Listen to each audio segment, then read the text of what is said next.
황매산 정상에 이제 올라왔습니다. 구름이 이제 많이 껴있긴 한데 한낮에 태양이 대단히 뜨겁습니다. 산 정상인데도 바람이 그렇게 많이 불지를 않아요. 황매산이 1113.1m입니다.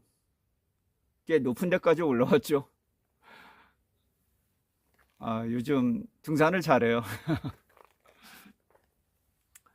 오늘 이제 화두는 비중 문제였습니다. 개별 종목은 한꺼번에 비중을 실어내기가 대단히 위험하다. 이에 반해서 시장 거래는 이제 비중을 실어내기는 좋습니다. 개별 종목이 가진 위험 요인이 하나도 없기 때문에 뭐 비중을 잔뜩 실어도 돼요. 저도 이제 데이 트레이딩 할 때 개파라고 시작해서 시장이 돌아날 때 이제 이런 시간은 비중을 굉장히 강하게 실거든요. 하루 일용할 양식 치고는 쏠쏠할 때도 있어요. 갭상승할 때는 잘 대응을 안 하지만은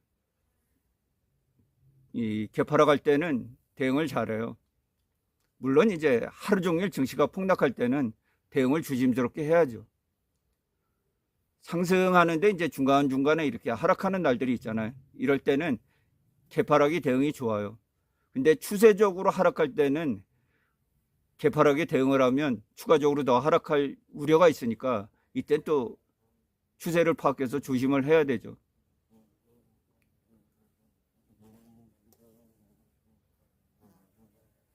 시장 거래를 해보니까 비중을 실어내는 데 있어서 마음이 굉장히 편해요. 베팅을 하는데 개별 종목처럼 비중을 실어야 되느냐 마느냐 이런 고민 하지 않아도 되거든요. 이런 면에서 개인들이 좀 시장 거래를 활성화할 필요가 있겠다. 시장은 뭉뚱그려서 거래를 하는 거예요. 코스피 200을 기초자산으로 해서 1배짜리, 2배짜리 뭐 역방향도 가능하고요. 그러니까 상방도 가능하고 하방도 가능해서 이것을 방향성 게임이라고 합니다. 개별 종목은 이제 내가 산 가격, 세금 제외하고 일방적으로 올라야 수익이 발생하는 거잖아요. 그 비중을 실어내는 면에 있어서는 시장 거래가 월등하다. 다만 변동성이 작아서 한꺼번에 많은 수익을 거두려고 하는 이런 분들에겐 적합하지 않고요. 자산이 충분하고 난 좀 안정적인 거래를 해야 되겠다. 이런 분들에게는 시장 거래, 상장지수 펀드, ETF를 통해서 거래를 하시는 게 좋고, 나는 자본이 작아서 어쨌든 하이 리스크, 높은 리스크를 감당해서 비중을 실어서 나는 돈을 빨리 불려야 되겠다. 이런 분들은 변동성이 큰 개별 종목, 뭐 테마 이런 걸 잘 판별을 해서 하는 방법도 나쁘지는 않다고 생각합니다. 원금이 작을 경우에 한해서 말이죠. 올인된다는 각오하에 다 각자 처한 상황에 따라서 방식이 달라져야 돼요. 하지만 개인들이 함부로 원금에 개별 종목 투자하는 데 있어서 10%, 20% 이렇게 무리하게 투자를 하면, 예를 들어서 내가 1억을 가지고 있는데 2천만 원을 한 종목에 투자를 하면 이걸 방어를 하려고 그러면 최소한도 8천 내지 1억 원의 돈이 여유적으로 있어야 돼요. 안 그러면 방어가 안 됩니다.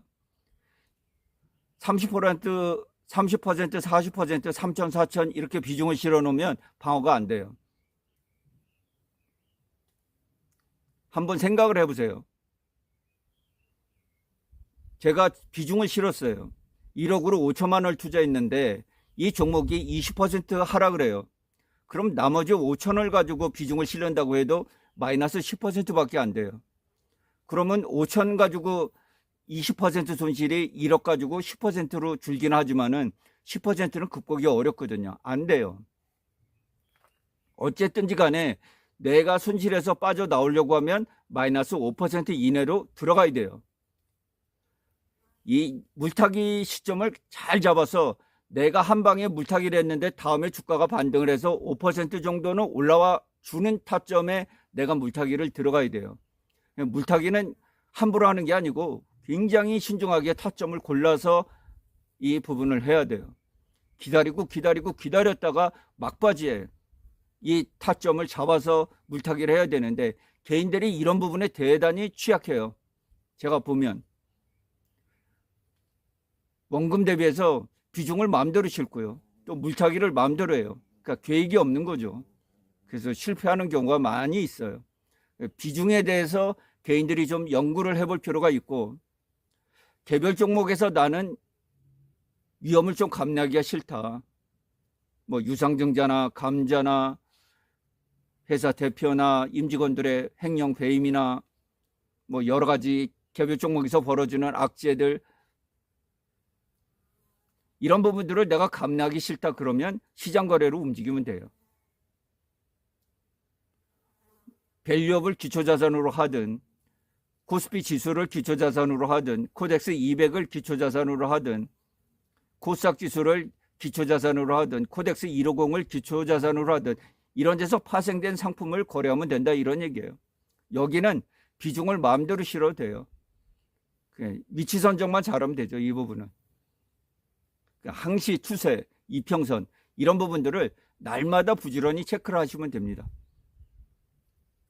시장 공부를 하시면 돼요. 시장을 이해할 수 있는 능력을 키워놓고 시장 공부를 하시고 내가 배팅 타이밍을 매번 확인해 가면서 잘 체크를 하시면은 트레이딩 하는데 그렇게 어렵지 않습니다. 제가 보기에는 승률이 대단히 높아질 수 있어요.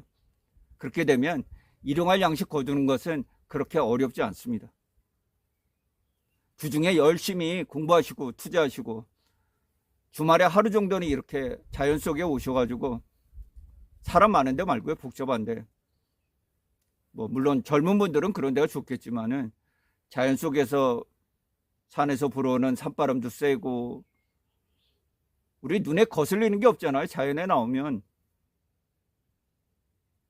눈에 거슬리는 게 없는 곳, 귀에 거슬리는 게 없는 곳, 그런 곳으로 좀 조용히 이렇게 피하셔가지고 휴식도 취하시고 다시 건강을 회복하셔가지고, 정신 건강도 마찬가지예요. 이 체력도 보강을 하시고 또 집에 돌아가셔갖고 주중에 트레이딩 열심히 하시고, 그러면 크게 문제가 없는 이 삶을 이어나갈 수가 있습니다. 향기로운 삶이고 향기로운 주식 여행일 수가 있어요. 언제나 님들이 글로벌 금융 전문가가 되는데 이 도전의 길이잖아요. 이 길을 걸어가는데 작은 지혜를 공유해 드리는 역할이 제 몫이라고 생각을 해요. 오늘도 장시간 시청해 주셔서 진심으로 고맙습니다. 오늘은 경남 하천에 황매산에 올라와 있는데 너무 산이 이쁘네요. 다들 한번 와 보셨으면 좋겠어요. 봄과 가을에 이제 철쭉과 갈대가 이 장관을 이룬다고 하니까 좋은 계절을 찾아서 한번 와보시면 좋겠어요. 오늘은 이제 사람이 많지 않다고 그러는데 이유를 들어보니까 수해가 많이 났잖아요, 이 산청 지역에. 그래서 곳곳에 도로가 지금 막혀 있다고 하네요. 오늘은 거의 산에 사람이 없습니다. 몇 사람을 못 봤어요. 이상으로 방송을 마치겠습니다. 시청해 주셔서 진심으로 고맙고요. 급시의 주식 여행은 언제나 향기롭습니다.